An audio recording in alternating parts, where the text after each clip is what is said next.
السلام علیکم ناظرین، ہائی ٹیک نیوز کے نیشنل اور انٹرنیشنل خبروں میں آپ کا خیر مقدم ہے۔ میں ہوں نیہا خان۔ نظر ڈالتے ہیں آج کی اہم خبروں پر۔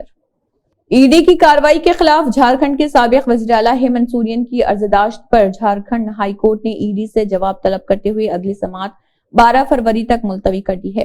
ہیمنت سورین نے اپنی عرضداشت میں ای ڈی کے ذریعے اپنی گرفتاری کو چیلنج کیا تھا۔ ہائی کورٹ کے قائم مقام چیف جسٹس چندر شیکھر اور جسٹس انوبھا براوت چودھری کی بینچ نے ہیمنت سورین کی عرضداشت پر ای ڈی سے جواب طلب کرتے ہوئے 9 فروری تک اپنا جواب داخل کرنے کی ہدایت کی ہے۔ سابق وزیر اعلیٰ نے اپنی درخواست میں کہا ہے کہ ای ڈی نے ان کے خلاف جھوٹے الزامات کے تحت مقدمہ درج کیا ہے، نیز ان کی گرفتاری کے پیچھے کوئی ٹھوس بنیاد نہیں۔ واضح ہے کہ سورین نے ای ڈی کی کارروائی کے خلاف 31 جنوری کو سپریم کورٹ میں ایس ایل پی اسپیشل لیو پٹیشن بھی داخل کی تھی، لیکن جسٹس سنجیو کھنہ اور جسٹس بیلا ایم ترویدی کی بینچ نے ہیمنت سورین کو پہلے جھارکھنڈ ہائی کورٹ سے رجوع ہونے کے لیے کہا۔ اتر پردیش میں کانپور دیہات کے سکندرا علاقے میں پیر 5 فروری کی صبح تیز رفتار کار کے نالے میں گرنے سے اس میں سوار 6 افراد کی موت ہو گئی، جبکہ 2 معصوم بچے شدید طور پر زخمی ہو گئے۔ پولیس ذرائع سے ملی اطلاع کے مطابق کانپور دیہات کے ڈیرا پور تھانہ علاقے کے مررا گاؤں کے رہنے والے پنکج اپنی بیٹی کا تلک چڑھانے اٹاوا گئے تھے۔ پروگرام میں شرکت کے بعد واپسی کے دوران ان کی سوئفٹ ڈیزائر کار صبح سویرے سکندرا سندل پور روڈ پر جگناتھ پور گاؤں کے قریب بے قابو ہو کر ایک چوڑے نالے میں جا گری اور اس حادثے کی اطلاع ملتے ہی S P B B G T S Murthy پولیس فورس کے ساتھ موقع پر پہنچی۔ پولیس نے گاؤں والوں کی مدد سے کار میں پھنسے 8 افراد کو بچا کر سکندرا سی ایچ سی بھیج دیا۔ ڈاکٹروں نے مررا کے کار ڈرائیور وکاس 42 سالہ، خوشبو 17 سالہ، پراچی 13 سالہ، سنجے عرف سنجو 55 سالہ، گولو 16 سالہ اور پرتیک 10 سالہ کو مردہ قرار دیا۔ مررا گاؤں کے وراٹ 18 سالہ اور ویشنوی 16 سالہ کا علاج چل رہا۔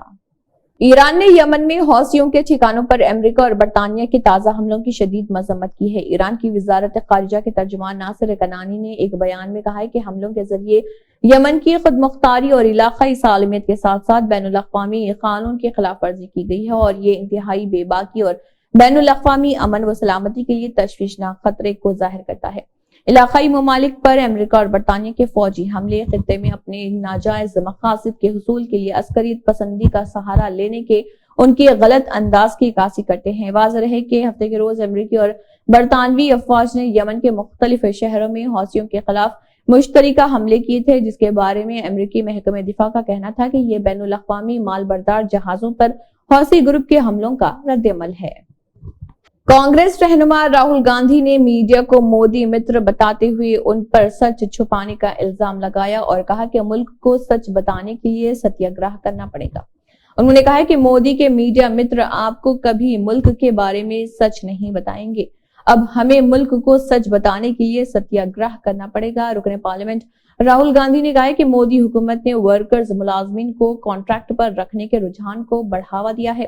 سال 2011 تک صرف 28% فیکٹریوں میں کانٹریکٹ ورکرز کام کرتے تھے اور 2020 تک یہ تعداد بڑھ کر 98% ہو گئی۔ تنخواہ دار ورکرز میں سے بھی آدھے سے زیادہ ورکرز معمول کے اوقات سے زیادہ کام کرتے ہیں۔ انہیں نہ تو پی ایف ملتا ہے اور نہ ہی پینشن۔ اس لیے آج ہر ورکر کو اپنا اور اپنے خاندان کا مستقبل تاریک دکھائی دے رہا۔ راہل گاندھی نے کہا کہ کانگریس ہندوستان کی تعمیر کرنے والے کو مضبوط بنانا چاہتی ہے اور بی جے پی انہیں مٹھی بھر طاقتور لوگوں کا غلام بھارت جوڑو کی آواز بننے انہیں لانے کا ایک ذریعہ ہے۔